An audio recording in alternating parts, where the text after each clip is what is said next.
हर हर महादेव। जय हिंद राष्ट्र। मैं निधि सिंह। मेरा आप लोगों से अनुरोध है कि मेरे चैनल को सब्सक्राइब करें और जो मेरी चैनल को लाइक करें और जो बेल आइकन को दबाएं और जो मेरे वीडियोस हैं वो आप शेयर करते हैं तो हो सकता है कि वो किसी की काम आए। तो सभी को मेरा चैनल सब्सक्राइब करने के लिए बहुत बहुत धन्यवाद। और आज हम आपको एक छोटी सी जानकारी देने जा रहे हैं और वो जानकारी है कि हम अपनी कुंडली में किस तरह से मतलब कुंडली को एक हर इंसान का ये ज्योतिष कोई ऐसी चीज़ नहीं है जिसे कि केवल पंडित ही समझ सकते हैं या अ, हर बंदा इसको नहीं समझ सकता। बहुत डीप जाना तो इसको बहुत समय देना पड़ेगा। अगर आप इसकी बहुत ही डीप जानकारी लेना चाहते हैं और कुंडली को पढ़ना, लेकिन छोटी मोटी जो एक नॉलेज है, मेरा मानना है कि वो सभी को होनी चाहिए ताकि वो अपने समय को पहचान सके और किस समय किस प्रकार के पूजा पाठ की आवश्यकता है, किस समय हमें क्या पूजा करनी चाहिए, क्योंकि हमारी ग्रह दशाएं जो होती हैं वो हमेशा चेंज होती रहती हैं। वो कभी भी स्टेबल नहीं रहती हैं और हर एक ग्रह दशा का अपना एक फिक्स टाइम पीरियड है। वो उतने समय के लिए चलती हैं और वो जो अपना इफेक्ट दिखाती हैं, हमें उनके जो फल मिलते हैं वो हमें उनके फल उसी के अनुरूप मिलते हैं जब वो पर्टिकुलर ग्रह दशा हम चल रही होती है। और हमारी कुंडली में उसकी जो उस ग्रह की जो प्लेसमेंट होती है, जहाँ पर वो ग्रह स्थित है, क्योंकि उस ग्रह की जो स्थिति है वो जो जन्म के समय थी हमेशा हमारे लिए वही इफ़ेक्टिव रहेगी, वो कभी भी चेंज नहीं होती है। तो हम अपनी कुंडली को कैसे जानें और उसके जो घर हैं उनको हम कैसे पहचानें कि हमारे जीवन में हमारा व्यक्तित्व कैसा होगा, हमारी वाणी कैसी होगी, हमें धन किस मात्रा में मिलेगा। ये सारी चीज़ें ऑलरेडी हमारी कुंडली में जब एक बार कुंडली बन जाती है तो उसमें वो चीज़ें कहीं ना कहीं फिक्स होती हैं और समय समय पर उन्हीं को पढ़ना और जानना ही हमारी अपनी कुंडली की एक नॉलेज है। तो देखिए, जो सबसे पहला घर होता है, जो लगन भाव होता है, वो हमारा तन भाव होता है।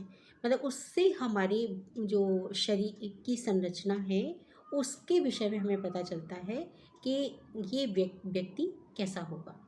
और जो दूसरा घर है वो धन का और वाणी का है, कि कुछ लोग होते हैं जिनकी वाणी में बहुत मधुरता होती है और कुछ होते हैं जिनकी वाणी या आवाज़, कई बार कुछ लोग बहुत अच्छा गाना गा सकते हैं, लेकिन ये गॉड गिफ्टेड चीज़ है, हर बंदा अच्छा गाना नहीं गा सकता।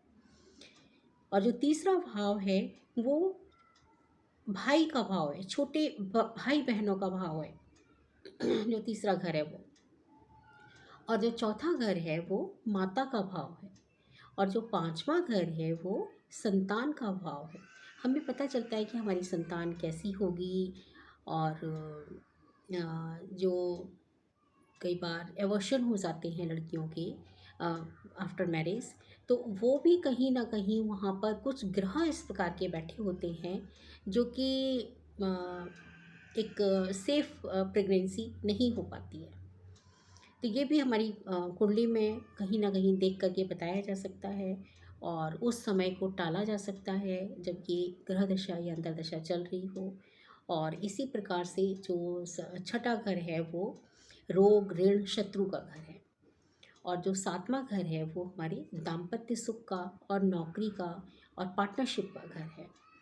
और जो आठवां घर है वो ससुराल पक्ष का और हमारी मृत्यु भाव का, जो हमारी एज है उसका घर है। नमा घर भाग्य का घर है कि हम कितने भाग्यशाली हैं, ये हमारे 9th हाउस से पता चलता है। और भाग्यशाली होने के साथ साथ विदेश में जाकर के जातक अपनी रिसर्च कर सकता है या नहीं कर सकता है, या सिर्फ वो उसके जीवन में नौकरी लिखी हुई है, या वो धर्म को कितना मानेगा, उसकी धर्म के प्रति आस्था कितनी रहेगी, ये भी 9th हाउस से पता चलता है। और 10वां भाव है हमारे काम काज का, कि हम कहाँ जॉब करेंगे, किस टाइप का हमारा कार्य होगा, वो इस चीज़ को इंडिकेट करता है।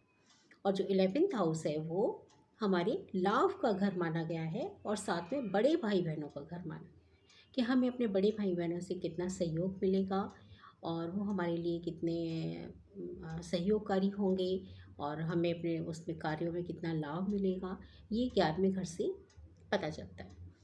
इसी प्रकार 12वां घर जो है वो खर्चे का भाव है, और खर्चे के भाव के साथ साथ वो बीमारी का भाव भी है, विदेश जाने का भी। कई बार उसमें कौन सा ग्रह बैठा है जो विदेश यात्रा कराएगा, अपनी मातृभूमि को जो छुड़वाएगा, तो वो सारी चीज़ें हमें 12वें घर से पता चलती हैं। तो ये मेरी एक छोटी सी जानकारी है जो आप लोगों के लिए हो सकता है कि कुछ फ़ायदेमंद हो।